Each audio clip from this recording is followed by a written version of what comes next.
Hi, I'm Deepthi and I shall be talking about sequences APGP, that is arithmetic and geometric progression. Here is an interesting story behind it.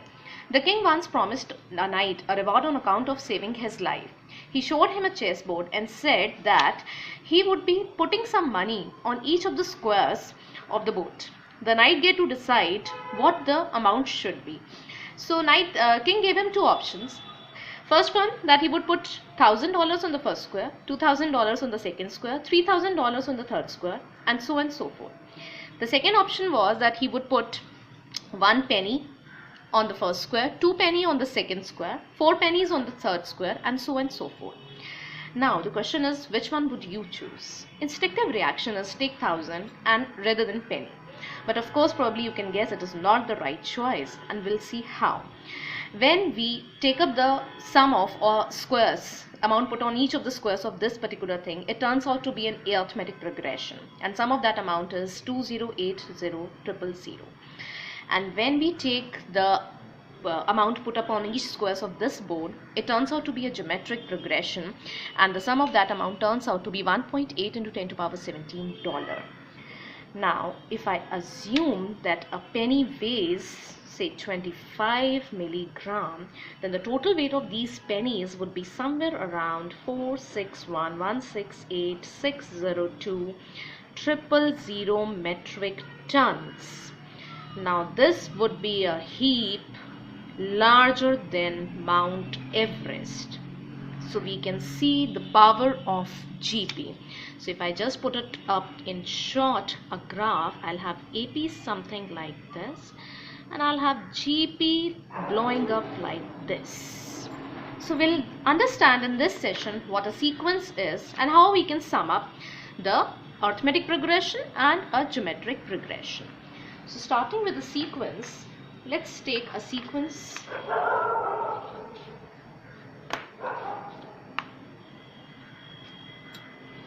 2, 5, 8, 11. So a sequence is basically an orderly arrangement of numbers according to a certain rule, and so on and so forth. We can have finite terms in a sequence, we can have infinite terms in a sequence.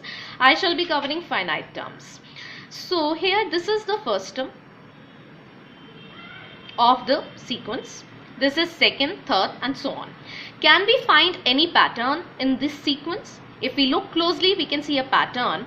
When I see 5 and 2, the difference of first and second term turns out to be 3. 8 minus 5, 3. 11 minus 8, again 3, and so on and so forth. So this 3 is basically common difference.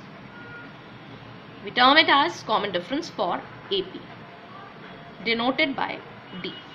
First term is denoted by A. Now each term of the sequence can be obtained from the previous term by adding 3. So can I write it like this?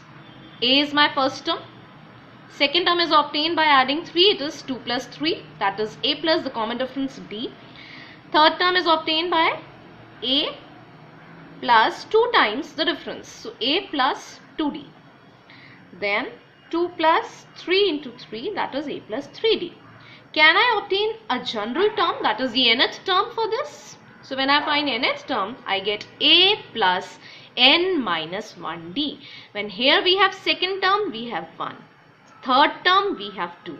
Fourth term, we have 3. So nth term, I have n minus 1d. So this is the nth term for my general AP. Now can I find the sum of n terms of AP? For the simplest possible thing, I'll just take sum of natural numbers. So I have got 1 plus 2 plus 3 plus so on till n minus 2 plus n minus 1 and plus n. So this is, let us denote it by Sn. So this is my Sn. I again take Sn. I'll just reverse the terms this time. So here I have got n. Here I have got n minus 1. Here I have got n minus 2. And so forth. I have got here 3, 2, 1. When I add up on the left hand side, I'll get 2Sn. On the left hand side, I've got 2Sn. And what would be this? This would be n plus 1. What would be the next term? Again n plus 1. So I have got n plus 1. I've got 2 plus n minus 1, which is again n plus 1. 3 plus n minus 2, which is again n plus 1. And again I have got n plus 1, n plus 1, n plus 1. So how many n plus 1 I have got? I have got basically n times n plus 1.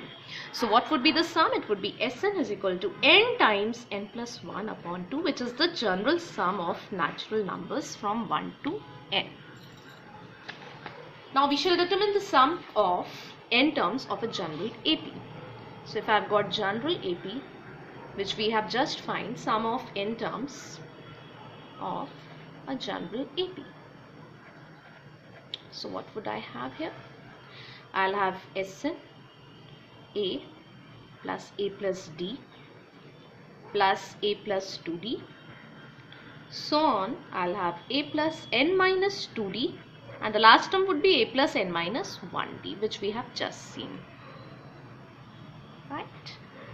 And again I write Sn with the same logic, last term first, reversing the terms, A plus n minus 2D, and so on till I'll have here A plus D plus A. Now when I add up on the left hand side, again I have got 2Sn, and on the right hand side, what will I have? I'll just try to add this. I'll get what? I'll get 2A plus n minus 1D. Again I'll get what? 2A plus n minus 1D. Again I'll get the same expression till the last. And again, how many times I'll get this expression? I'll get this expression n times, because we have got n terms in the AP. So I'll get the sum as Sn is equal to 2A plus n minus 1D n by 2. I take the 2 on the right hand side. So this is the final expression for the sum of n terms of AP. Now coming back to my story, if I come back, so I've got n as 64, D as 1000, because we were increasing with the $1000. A was the 1000, we started with 1000. So we have Sn as 64 by 2, 2000 plus 63 into 1000, and when we find out, we'll get it as 2080. So we have this final expression. Now we'll briefly discuss geometric progression. Geometric progression, I'll just take a simplest possible example, a simplest possible sequence which can justify geometric progression. So here I have the terms 2, 6, 18, 54, and again, since it is a sequence, we wish to identify some kind of pattern here. When I see each term, 2 is basically first term, just like AP, and 6 is 2 into 3. When I multiply this term with 3, I get 18. This term with 3, I get 18. Every time I am multiplying with a constant number, and this constant number is nothing but common ratio. So this is denoted by R. A is again here, the first term, and I am denoting it by the A. So I get here as A, AR square, AR cube, and so on and so forth. And what would be the nth term for the GP? Nth term for the GP will be again ARN minus 1. When I find the second term, my power is 1. When I find the third term, my power is 2. When I find the nth term, my power should be n minus I. So again, if I wish to find the sum of n terms of AP, I'll take simplest possible AP, A plus AR plus AR square plus AR cube, and it is a finite sequence. It ends on the nth term, which is ARN minus 1. So ARN minus 1, this time I'll multiply the entire sequence Sn with R and then find it out. So I'll get first term as here AR. My second term will be here AR square. My third term will be AR cube. I'm multiplying this every term of the sequence with R. And when I reach here, I'll have ARN minus 1, which was multiplied by with ARN minus 2 actually here. And I get here ARN by when I multiplied R with this term. And I again take the difference of these two. When I take the difference of these two, I'll get here 1 minus R and Sn, which is equal to A as it is. This term got cancelled with this term got cancelled with this got cancelled with this got cancelled with this, and I'm just left with this term A minus ARN. And here Sn comes out to be A 1 minus Rn 1 minus R less than 1. R cannot be equal to 1 because the denominator will turn out to be 0. Again, when I put it for the story thing, when I put all the data here, 0.01 and 64, I